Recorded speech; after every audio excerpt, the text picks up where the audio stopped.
Assalamualaikum warahmatullahi wabarakatuh. Alhamdulillahi rabbil alamin, wa bihi nasta'inu ala umurid dunya waddin, wassalatu wassalamu ala asyrafil mursalin sayyidina Muhammadin wa ala alihi wa sahbihi ajma'in, amma ba'd. Alhamdulillah, kita berjumpa lagi dalam kajian kitab Sulamut Taufiq. Sebelum kita meneruskan kajian kita, marilah sama-sama menghadiahkan surah Al-Fatihah sebagai bentuk tawassul kita kepada Rasulullah sallallahu alaihi wasallam, kepada para anbiya wal mursalin, kepada keluarga baginda, istri-istri baginda, sahabat baginda, sanak saudara baginda, zuriyah baginda, kepada para tabi'in, tabi'in wa tabi'ina lahum bi ihsanin ila yaumiddin, kepada para aulia, ulama, syuhada, salihin, kepada kedua orang tua kita, kepada semua guru-guru kita, dan kepada pengarang kitab Sulamut Taufiq ini, yaitu Al-Allamah Al-Syeikh Abdullah bin Al-Husain bin Tahir bin Muhammad bin Hashim Ba'alawi, dan salah seorang syarihnya Al-Allamah Al-Syeikh Muhammad Nawawi bin Umar Al-Jawi Al-Bantani. Al-Fatihah. A'udzu billahi minasyaitonir rajim. Bismillahirrahmanirrahim. Alhamdulillahi rabbil alamin. Ar-Rahmanir Rahim. Maliki yaumiddin. Iyyaka na'budu wa iyyaka nasta'in. Ihdinas siratal mustaqim.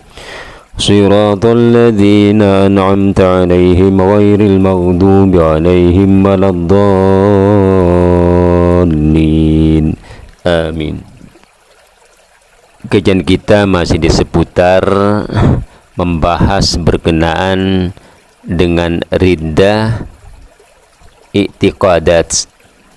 Seperti yang kita maklum dari pelajaran sebelum ini, bahwa ada 3 jenis riddah ataupun kemurtatan. Yang pertama, riddah fil i'tiqadat, riddah dalam i'tiqad ataupun keyakinan. Yang kedua, riddah fil af'al, kemurtatan disebabkan oleh tingkah laku ataupun perbuatan. Dan yang ketiga, riddah fil aqwal, kemurtatan berkaitan dengan perkataan ataupun ucapan-ucapan. Mari kita langsung kepada kitabnya. Bismillahirrahmanirrahim. Qala al-muallifu rahimahullahu ta'ala wa nafa'ana bihi wa bi'ulumihi fid dharain, amin. Au ankara suhbata Sayyidina Abi Bakrin radhiyallahu anhu, atau seseorang itu, artinya yang menyebabkan riddah ataupun murtad disebabkan keyakinan, seseorang itu mengingkari tentang kesahabatan Sayyidina Abu Bakar radhiyallahu anhu. Bahkan bukan hanya mengingkari kesahabatan Sayyidina Abu Bakar, bahkan juga mengingkari kesahabatan Sayyidina Umar, Uthman wa Ali, lianna sahabatahum ya'rifu al-khas wal ammu minan nabi sallallahu alaihi wasallam. Karena tentang kesahabatan mereka, 4 orang sahabat yang terkenal ini, diketahui oleh semua umat Islam, orang-orang tertentu dan orang awam, semuanya tahu bahwa mereka itu adalah sahabat Rasulullah sallallahu alaihi wasallam. Fana fi suhbat ahadihim mukadzibun lin nabi sallallahu alaihi wasallam. Maka barang siapa yang menafikan akan kesahabatan salah seorang dari mereka yang 4 ini, maka berarti mereka mendustakan kepada Nabi Muhammad sallallahu alaihi wasallam. Au risalata wahidi minar rusul al-mujma'i ala risalatihi, atau juga yang menyebabkan riddah disebabkan oleh keyakinannya, seseorang itu mengingkari tentang kerasulan salah seorang utusan yang telah disepakati oleh para ulama tentang kerasulan mereka. yaitu rasul-rasul yang sebanyak 25 orang yang tercatat nama mereka dalam kitab suci Al-Quran. Mengingkari salah seorang dari mereka, maka berarti seseorang itu telah jatuh kepada riddah. Bukan hanya mengingkari tentang kerasulan Nabi Muhammad SAW, tapi siapa saja antara Nabi dan Rasul yang telah disebutkan oleh Al-Quran nama-nama mereka itu, maka orang itu sudah menjadi murtad. Na'udzubillah summa na'udzubillah. Au jahada harfan mujma'an alaihi minal Qur'an, atau seseorang itu mengingkari, menentang tentang adanya satu huruf saja dari kitab suci Al-Quran, sedangkan huruf itu sudah disepakati oleh ulama tentang adanya. Contohnya di sini dicontohkan kabasmalatin namli allati fi wasatiha, seperti mengingkari kalimat bismillahirrahmanirrahim dalam surah An-Naml.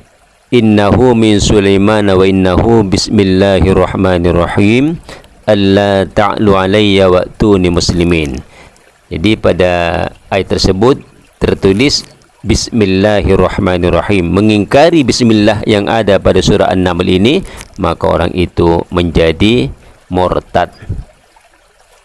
Amma basmalatul fatihati falyakfuru man nafaha minal fatihah ila adamil ijma'i alaiha.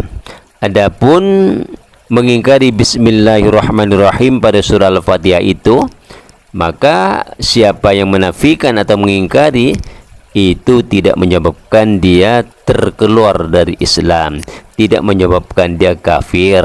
Sebab diantara ulama mazhab yang 4 itu saja tidak sepakat tentang bismillahirrahmanirrahim ini termasuk ayatnya Fatihah. Akan tetapi imam kita ataupun dalam mazhab kita, mazhab Syafi'i, bismillahirrahmanirrahim itu termasuk ayatnya surah Al-Fatihah. Barang siapa yang dalam salatnya ketika membaca Al-Fatihah terus pada alhamdulillahirabbil alamin tanpa membaca bismillahirrahmanirrahim, maka di dalam mazhab Syafi'i Fatihahnya tidak sah. Kalau tidak diulangi lagi, maka salatnya batal. Itu dalam mazhab kita. Tapi bismillahirrahmanirrahim itu sendiri masih tidak disepakati sebagai ayat dalam Al-Fatihah. Au zada harfan fihi mujma'an ala nafyihi mu'taqidan annahu minhu, ataupun menambah satu huruf di mana para ulama sepakat tidak ada huruf tersebut dalam Al-Quran, tapi kita tambah, sengaja kita menambah dan kita beriktikad bahwa tambahan itu termasuk Al-Quran, maka orang itu sudah menjadi murtad, terjadi riddah kepadanya, batal syahadatnya, batal imannya. Au kadzdzaba rasulan, ataupun seseorang itu mendustakan seorang utusan dari salah seorang rasul yang itu tersebut namanya dalam Al-Quran yang sudah disepakati itu, maka mendustakannya, tidak mengakuinya, itu pun menyebabkan murtad. Au naqasahu, ya, au naqasahu, ataupun merendah-rendahkan rasul tersebut. Contohnya Nabi Daud. Orang Yahudi menyebutkan Nabi Daud ini bersifat hasud, ya. Dikarenakan Nabi Daud sebelum menikah dengan ibundanya Nabi Sulaiman itu masih istri orang lain, ya. Kalau tak salah namanya Aruya, ya. Kemudian Nabi Daud memintanya supaya dicerai. Pada waktu itu syariat membenarkan supaya orang lain menceraikan istrinya untuk dikawininya. Pada waktu itu syariat membolehkan. Jadi karena Nabi Daud minta kepada Aruya supaya menceraikan istrinya itu, orang-orang Yahudi mengecamnya sebagai nabi yang punya sifat hasad dengki. Sedangkan perencanaan Allah lain, ada hikmah yang besar di situ.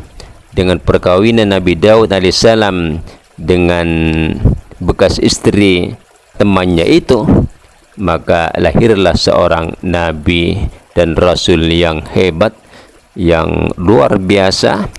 Bukan hanya menjadi nabi dan rasul, tapi juga menjadi seorang raja yang tak tertandingkan. Bukan hanya raja kepada manusia, tapi raja kepada semua makhluk Allah. Raja kepada jin, raja kepada burung-burung, paham bahasa bermacam binatang. Itu Nabi Sulaiman alaihissalam. As-sawarismahu yuksadu tahkirahu, ataupun mengecilkan namanya Rasul dengan tujuan menghinanya. Seperti perkataan Muhammad, kalau dikecilkan menjadi Muhammad, Muhammad kecil, dengan tujuan menghinanya, maka orang itu sudah terkeluar dari Islam. Bukan Nabi Muhammad saja, tapi begitu juga dengan nabi-nabi yang lain dikecilkan namanya, ikut wazan fu'ail, ya, Muhammad, maka orang itu menjadi murtad. Au jawaza nubuwata hadin ba'da nabiyina Muhammad sallallahu alaihi wasallam, ataupun seseorang itu menganggap boleh hukumnya, ataupun masih ada nabi lagi selepas Nabi Muhammad sallallahu alaihi wasallam. Sedangkan keyakinan umat Islam bahwa Nabi Muhammad sallallahu alaihi wasallam itu adalah nabi yang terakhir. Barang siapa yang berkeyakinan masih ada lagi seorang nabi selepas itu, maka orang itu menjadi murtad. Naudzubillah tsumma naudzubillah. Wallahu alam bisawab. Terima kasih atas segala beritanya. Mohon maaf atas segala kekurangannya. Wal afu minkum. Wassalamualaikum warahmatullahi wabarakatuh.